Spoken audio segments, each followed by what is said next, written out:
expressão, né? Aquele potencial ao máximo, né? E a ervinha do Satanás? Opa. Agora é com o Julião. Opa. Ela ajuda a você ser um maromba de sucesso ou atrapalha? Qual que é a real? Tudo depende de como que você usa, né, cara? Essa é uma questão muito particular das pessoas. E tem muita gente que faz um mau uso, né? Então, entre remédio e veneno, o que diferencia é a quantidade. Total. Então, tudo que é excesso realmente te tira de si, né? E não traz benefício algum. Mas é uma atividade bastante comum no nosso cenário. Pra mim faz sentido. Pra mim parece complementar, entendeu? Sim, porque também tem ação analgésica. Você tem muita dor muscular, porque você Exato. treina muito. A maconha, ela dá uma... Ajuda a relaxar no sono, ajuda a trazer apetite para quem precisa comer. Então, eu imagino, ajuda isso mesmo? Sim. Você, tipo, tem momentos assim, cara, não tô com fome, não consigo comer. Você vai lá dar dois tapinhos. Hoje ainda que entra uma questão que é muito diferente, né? Hoje com o acesso que você tem, você consegue o componente adequado para a situação. Então tem pessoas que usam para sono, né? Que não podem ter apetite. E tem pessoas que usam para apetite para manter... Dá para você pegar um... Sativa e... A sativa não dá apetite? Você vai ter a sativa e a índica, né? Mas eu sempre senti que as duas dão apetite, assim, pra mim, assim. A índica E geralmente... apetite pro doce, né? Por isso você pegou a caixinha doce, benta. cara. Eu sempre fui meio doçólatra, tá ligado? Mas você também sempre foi maconheiro. Não. Então uma coisa puxa Eu comecei a fumar maconha velho, na verdade, com 24 anos. Sim. 24? É. Mas quanto de pressão já entrou nessa mente também, né? Quantos PSI? Não tenho noção de gramagem, né? Porque Agora eu muita descontei coisa. toda a época que eu não fumava, com certeza. Eu fumei 3 vezes mais que uma pessoa normal, eu acho. Tipo, eu fumo todo dia, tá ligado? Eu não sei o quanto você usa, não sei. O Júlio? É. Ó, a briga é boa entre você e ele, viu? É? Porra. Eu sou um modo antigo, né, cara? Comecei com 16 anos. Com 16 aí você nunca parou? Sempre foi? Sempre.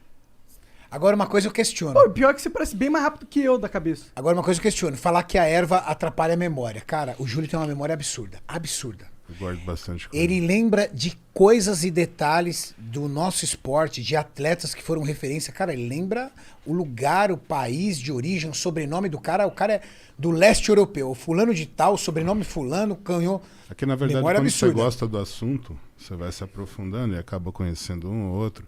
Eu gosto de estudar a história do esporte, então é uma coisa que eu sempre busquei me especializar como eu tenho uma frequência de ficar vendo, me atualizando, aí se torna meio que instintivo você lembrar, né, dos nomes dos atletas, da época e da competição que eles disputaram. Pô, mas é difícil, cara. Eu não lembro de porra nenhuma, se me perguntar. Eu gosto muito. Então pega o fornecedor do Júlio que é melhor. Mas o que acontece, cara? A principal que eu acho que é aí que tá o diferencial, é que ela te leva para um estágio de concentração onde você melhora a performance. Então, eu sinto que eu foco mais, me ajuda a focar. Ajuda no foco. Sim.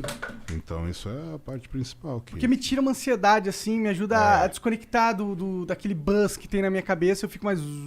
É essa a sensação que eu tenho que fazer. A sintonia adequada para o que você quer fazer. Sim. É exatamente isso. Então, assim, quando você consegue chegar nesse estágio, ter autocontrole, continuar suas atividades, não deixar de trabalhar, não atrapalhar a vida de ninguém, tudo certo. Sendo saudável? Exato. Cada um... Até porque o que acontece? O nosso meio, né? Ele também é um meio que é muito marginalizado com relação ao uso de substâncias, né? Então o fisiculturismo sempre foi o bandido dessa história. Apesar de não sermos a categoria que tem o uso mais frequente de substâncias dopantes. E isso não são só relacionados a esteroides. Então você tem esteroides, analgésicos, inibidores.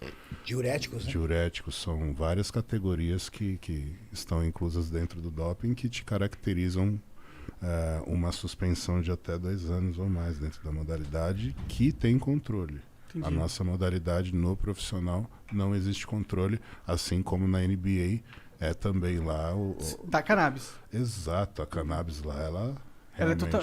Porque não tem... não é algo que realmente vai fazer um efeito que você vai sair além dos outros atletas num nível absurdo Não, muscular. e chegou numa situação que, sendo bem sincero, se eles fizessem o doping, não iria ter jogo. A maioria dos A atletas... maioria deles é usuário. Então, eles não tinham outra opção a não ser legalizar, porque os estados lá também têm essa visão. Estão legalizando agora lá, né? Exato. Então, a lei lá permite. Se a lei permite, por que não o esporte vai permitir também? Faz todo sentido. Entendeu? Então, é uma questão de crescimento. Eu acredito que aqui a gente não tem essa condição hoje. Infelizmente, a gente não tem esse preparo. Aqui é um país onde precisa ainda...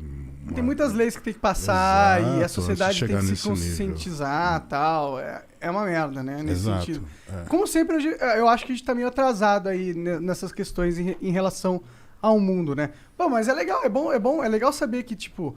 né? Inclusive, eu fico pensando se existe um contraponto que o exercício faz aos malefícios da cannabis. Porque ela existe, né? Os malefícios da cannabis, eles são presentes. Existem os colaterais. Como com qualquer certeza. substância. Ele te deixa um pouco mais letárgico, Sim. ele deixa você um pouco mais lento nas suas reações e tudo mais. Eu fico imaginando se o esporte, se o exercício físico não ajuda a mitigar essas coisas. Porque, por exemplo, a diferença de... Então, mas aí que tá. Se você tem uma pessoa com crise de ansiedade, essa pessoa é a pessoa indicada para fazer esse uso.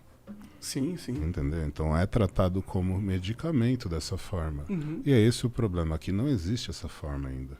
Agora que está sendo introduzido o CBD, mas é uma coisa que ainda é uma pequena célula. Pode crer. A gente ainda está com uma lei que é muito fechada com relação à introdução dessa substância que beneficiaria uma parcela muito grande da nossa população que precisa para dormir melhor, que precisa para conseguir controlar os colaterais de alguma doença degenerativa. Então, são várias prós que você tem em cima da substância, mas uma legislação que ainda está atrasada e que precisa de uma atualização para poder permitir o acesso mais fácil.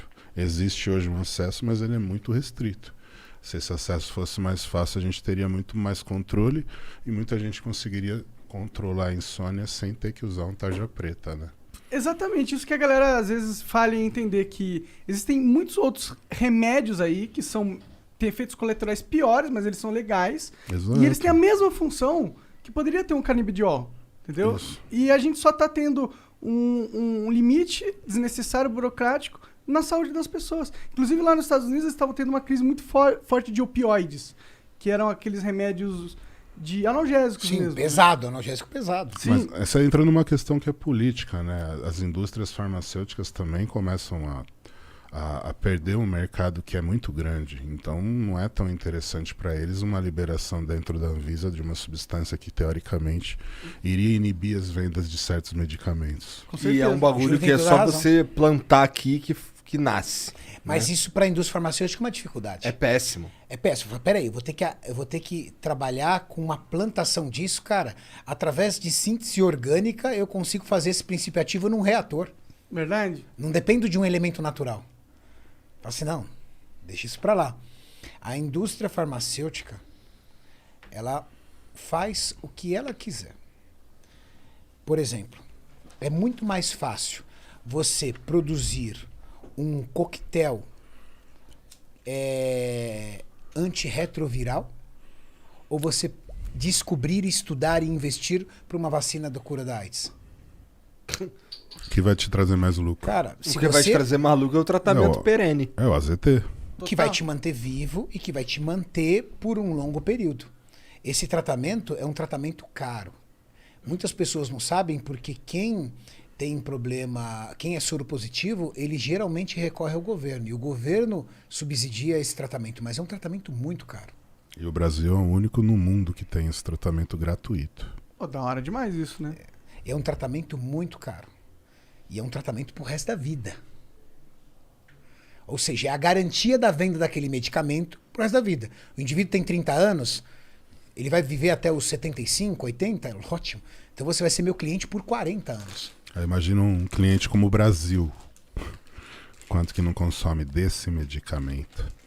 Na verdade, então o governo tá dando uma grana fodida todos os meses. A indústria anos. farmacêutica domina o mundo, acho que mais que a indústria bélica, Renato. Cara, olha, a indústria farmacêutica, pelo volume de consumo, eu também acho, mais do que a indústria automotiva. É que você tem que, se for comparar as diferenças das indústrias, né? O poder da indústria bélica é diferenciado no sentido que ele mexe com territórios. Poder, mas e o faturamento? É, Imagina a as gente tá falando de indústrias, números. imagina Sim, as sim. indústrias que descobriram, que desenvolveram a vacina do Covid. Hoje em dia elas Hoje têm- Elas não são dão as mais conta, caras tipo, do não dão mundo. conta. Sim, Imagina com certeza. vacinar o planeta inteiro, ou seja, tem 2, 3, 4, 5 empresas, por exemplo, produzindo. Cara, É uma demanda global, o universal. planeta vai usar meu produto. Acabou aí, a empresa estourou aí. Acabou. Acabou. Você tem o mundo inteiro que vai ser obrigado a consumir com você. Sim, você não tem saída. É. E é muito poder pra elas, né? Agora eles estão querendo quebrar as patentes, né? É Das necessário. vacinas. É necessário. Eu também acho que quebrar vacina não faz sentido numa Uma crise pandemia, né, humanitária global, patente. Porra, patente faz sentido no jogo capitalismo, mas aqui a gente não tá no jogo capitalismo, tá no jogo de sobrevivência da humanidade. O mundo Né? parou. Porra, É uma guerra, né? É uma guerra é uma guerra global, né, essa parada. global, uma guerra biológica. Mas falando do nosso esporte, você sabia que a proteína da cannabis é uma das proteínas com melhor valor biológico Sim. das proteínas vegetais? Pra consumir? É. É, Existem estudos que demonstram que a proteína presente na erva é uma proteína de alto valor biológico, mesmo sendo uma fonte vegetal. Por quê? Porque as melhores proteínas são as animais. Você sabia disso? Mais ricas. As melhores proteínas são as animais. Carne, frango, ovo, peixe é melhor do que uma proteína de soja, do que uma proteína da ervilha, do que uma proteína do sempre feijão. soube.